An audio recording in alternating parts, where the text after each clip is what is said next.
আমরা সবাই জানি আজ ঐতিহাসিক 16ই জুলাই, যাকে আমরা শহীদ দিবস হিসেবে আজকে পালন করছি। 24-এর এই 16ই জুলাইয়ে উত্তরাঞ্চলের রংপুরের আবু সাইদের অকুতভয় মৃত্যু ভয়হীন চেতনায় দীপ্ত তার যে শাহাদাত, তাকে যে নিষ্ঠুরভাবে প্রকাশ্য দিবালোকে হত্যা করা হয়েছিল, তার এই নির্মম নিষ্ঠুর মৃত্যুর দৃশ্য দেশে বিদেশে ফ্যাসিবাদ বিরোধী জনতার চেতনায় শিহরণ সৃষ্টি করেছিল। সেই চেতনায় বাংলাদেশ জেগে উঠেছিল।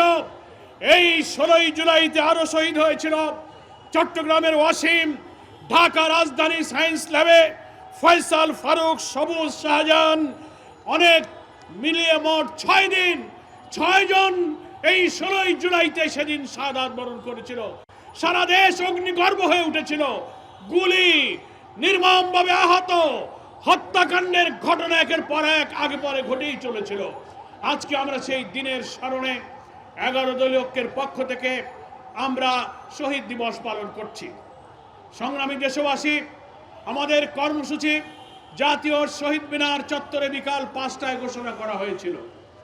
আমরা আপনাদেরকে জানাচ্ছি দুপুর 3টার দিকে প্রশাসনের পক্ষ থেকে পুলিশ প্রশাসন অনুরোধ করেছে আমাদের হিন্দু ধর্মাবলম্বী, সনাতন ধর্মাবলম্বী ভাইদের একটি ধর্মীয় অনুষ্ঠান রথযাত্রা, তাদের সেই রথযাত্রা আমাদের নির্ধারিত র্যালির জায়গা শহীদ মিনার চত্বর অতিক্রম করবে। ওনারা অনুরোধ করেছেন আপনারা জায়গাটা একটু পরিবর্তন করেন। আমরা সব সময় এই বাংলাদেশে অন্য ধর্মাবলম্বীদের ধর্মীয় অধিকারের প্রতি শ্রদ্ধা পোষণ করি। সেই কারণে অল্প সময়ে আমরা শহীদ মিনারের স্থান পরিবর্তন করে শাহবাগে এসেছি।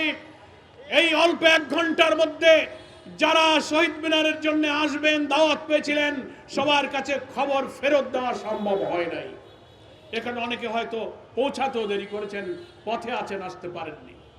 প্রিয় ভাইয়ের আমার, বাংলাদেশে 11 দল, আমরা যারা দেশপ্রেমিক রাজনীতি করি, হিন্দু, বৌদ্ধ, খ্রিস্টান সহ সকল ধর্মের অধিকারের প্রতি আমরা সচেতন। কিন্তু প্রতিবেশী রাষ্ট্র তারা তাদের একটা ধর্মের লোক ছাড়া অন্য কোন ধর্মের অধিকারকে তারা স্বীকার করতে চায় না। মসজিদে নামাজ পড়তে দিতে চায় না, ঈদের নামাজ পড়তে দিতে চায় না। নামাজরত মুসল্লিদেরকে কি করে নিষ্ঠুর বর্বরভাবে নির্যাতন করে, হত্যা করে, আপনারা তা দেখেছেন। আমরা বাংলাদেশ সরকার, তার সমস্ত ইন্টেলিজেন্স সকলকে জানাতে চাই, আধিপত্যবাদীদের সেবাদারদের অপপ্রচার, অন্য ধর্মের লোকেরা বিভ্রান্ত হয়ে যেন এই সংখ্যাগরিষ্ঠ মুসলিম দেশের জনগণের বিরুদ্ধে কখনোই কোনো বিষোদাগার না করেন, সে অনুরোধ আমরা করে রাখছি। সংগ্রামী দেশবাসী, আমাদের আজকের এই র্যালি পূর্ব সমাবেশে এক্ষুনি শেষ হবে এবং আমরা একসঙ্গে র্যালিতে যাত্রা করব ইনশাআল্লাহ।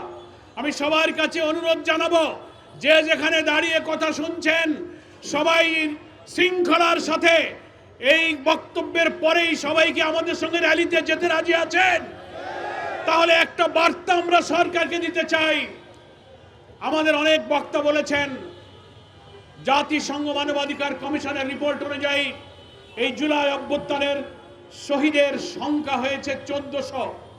দুদিন আগে মানবতা বিরোধী অপরাধ ট্রাইব্যুনালের যিনি চিফ প্রসিকিউটর এখন, তিনি একটা বক্তব্যে বলেছেন, আমরা হত্যাকাণ্ডের তদন্ত করতে গিয়ে দেখতে পাচ্ছি শহীদের সংখ্যা জাতিসংঘ যা বলেছিল তার চেয়ে অনেক গুণ যেন বাড়তে পারে।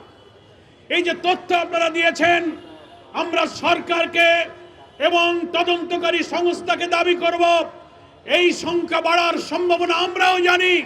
ফ্যাসিস্ট হাসিনা মৃত লাশকে আগুনে পুড়িয়ে ছাই করে দিয়েছে, গুম করেছে, অনেকের খবর হয় নাই। আমাদের বক্তারা বলেছেন, আহত লোকেদেরকে হসপিটালে রেজিস্ট্রেশন ছাড়া মর্গ থেকে গুম খরিজদার নাম তালিকা ঠিকানা কখনো রাখে নাই। আজকে এই সরকারের উচিত, যারা ওই সময় হসপিটালে দায়িত্ব পালন করেছে, যারা পুলিশে দায়িত্ব পালন করেছে, গোয়েন্দা ছিল, তাদেরকে শনাক্ত করে তাদের হত্যাকাণ্ড কোথায় কি ঘটেছিল দেশের প্রকৃত শহীদদের তালিকা প্রকাশ করতে হবে। জুলাইয়ের এই স্মৃতি, জুলাইয়ের এই গণ অভ্যুত্থান, জুলাই জাতীয় সনদের প্রতি দুঃখজনকভাবে আমরা দেখতে পাচ্ছি ক্ষমতাসীন বিএনপি সরকার অনীহা প্রকাশ করে জুলাইয়ের চেতনা থেকে তারা মুখ ফিরিয়ে নিচ্ছে। বিএনপির এমপিরাই পার্লামেন্টে বলে যে জুলাইয়ের জন্য জুলাই অভ্যুত্থান জুলাই করে এত আননেসেসারি জুলাই আন্দোলনের কথা বলার দরকারটা কি? টকশোতে বিএনপির এমপিরা জুলাইয়ের চেতনার বিরুদ্ধে কথা বলেন, আওয়ামী লীগের খুনিদেরকে প্রশ্রয় দিয়ে তাদেরকে এই দেশে অনুপ্রবেশ করার পক্ষে সহানুভূতি জানান। জুলাই শহীদ স্মৃতি ফাউন্ডেশন নামে একটি ফাউন্ডেশন হয়েছে, জাতীয় শহীদদের যে জাদুঘর হয়েছে সেখানকার মুখ্য নির্বাহীরা দুঃখ করে বলছে জুলাই চেতনার প্রতি মুখে কথা বলেন, জুলাই স্মৃতি ফাউন্ডেশনের কর্মচারীরা 5 মাস তারা বেতন পায় না, তাদের অনুষ্ঠানে রাষ্ট্রীয় কোনো অর্থ জোগাড় করা হয় নাই। আমরা প্রশ্ন করতে চাই, জুলাই আন্দোলনের বেনিফিশিয়ারি হচ্ছে বিএনপি, তারাই ক্ষমতায় গিয়েছে, কি বলেন ঠিক কিনা? জুলাই আন্দোলন না হলে এমপি মন্ত্রী সরকার আপনারা গঠন করতে পারেননি। এমপি মন্ত্রীদের বেতন তো বাকি নাই, জুলাই শহীদ স্মৃতি ফাউন্ডেশনের কর্মচারীদের বেতন কেন বাকি থাকলো? জুলাইয়ের আহতরা কেন চিকিৎসার টাকা পায় না? তাদের ভাতা কেন বন্ধ হলো? আমরা তাই পরিষ্কার বলতে চাই,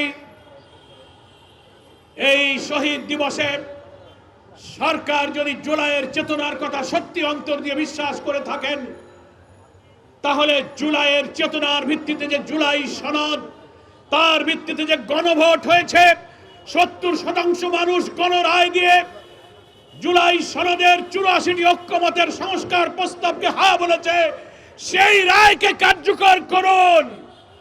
কিন্তু আমরা দেখতে পাচ্ছি সুকৌশলে বিএনপি জুলাই সনদের সংস্কার প্রস্তাবকে এড়ানোর জন্য মৌলিক সাংবিধানিক পরিবর্তনের গুরুত্বপূর্ণ ব্যাপারে তাদের ভিন্ন মতকে কাজে লাগিয়ে গুরুত্বপূর্ণ সংস্কার আনার জন্য পার্লামেন্টে তারা সংস্কার বাদ দিয়ে জুলাই সনদের ভিত্তিতে একটা সংবিধান সংশোধনের প্রস্তাব এনেছেন।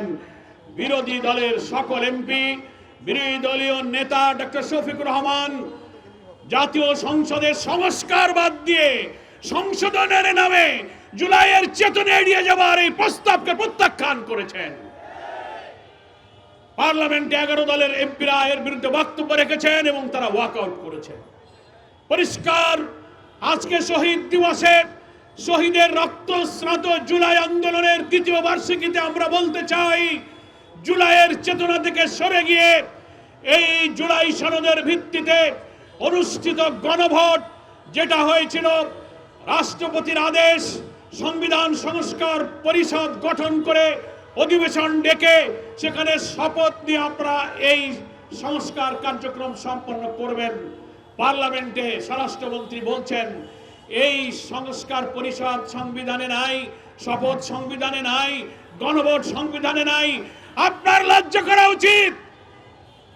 17 অক্টোবর দক্ষিণ প্লাজায় জুলাই সনদে স্বাক্ষরের পর থেকে 12 ফেব্রুয়ারির নির্বাচন পর্যন্ত 4 মাস কোনদিন বলেননি এই গণভোট, এই সংস্কার সংবিধান বিরোধী, ক্ষমতায় গিয়ে মেজরিটি পেয়ে এখন কেন সেই কথা বলছেন?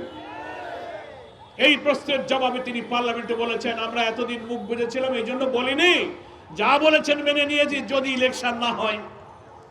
অর্থাৎ তাদের অন্তরে ছিল এক, মুখে ছিল আরেক। জুলাইয়ের রক্তের এই চেতনাকে তারা কোনো মূল্য দিতে চায় না। সংবিধানের দোহাই দিবেন না। সংবিধান সংস্কার পরিষদ সবকিছু সব দলকে নিয়ে ঐক্যমত কমিশনের মধ্য দিয়ে সেই সময়কার অন্তর্বর্তীকালীন সরকার এই প্রেসিডেন্সিয়াল অর্ডার আপনারা জারি করেছিলেন। ফলে জুলাইয়ের চেতনা এবং জুলাই সনদ গণভোটের মূল্য দিতে গেলে সংবিধান সংস্কার পরিষদের বৈঠক ডাকতে হবে এবং সেই সংস্কার কার্যক্রম বাস্তবায়ন করতে হবে। প্রথম অধিবেশন ডাকার 30 দিনের মধ্যে সেই অধিবেশন ডাকার বাধ্যবাধকতা ছিল, ইচ্ছা করে বিএনপি সেই অধিবেশন ডাকে নাই। ফলে এখন আপনি সংবিধানের সংসদের জন্য পার্লামেন্টে কমিটি গঠন করেছেন, যদি আপনি আন্তরিক হয়ে থাকেন যে না প্রথম দিকে 30 দিনে পারি নাই, আমরা আসুন এখন আমরা সেই বড় সংস্কার করি। সংবিধান আর সংস্কারের মধ্যে অনেক পার্থক্য আছে। সংস্কার অর্থ হলো সংবিধানের রাষ্ট্রের সমস্ত মৌলিক কাঠামো চেতনাকে পরিবর্তন করতে হবে, আমূল পরিবর্তন করতে হবে।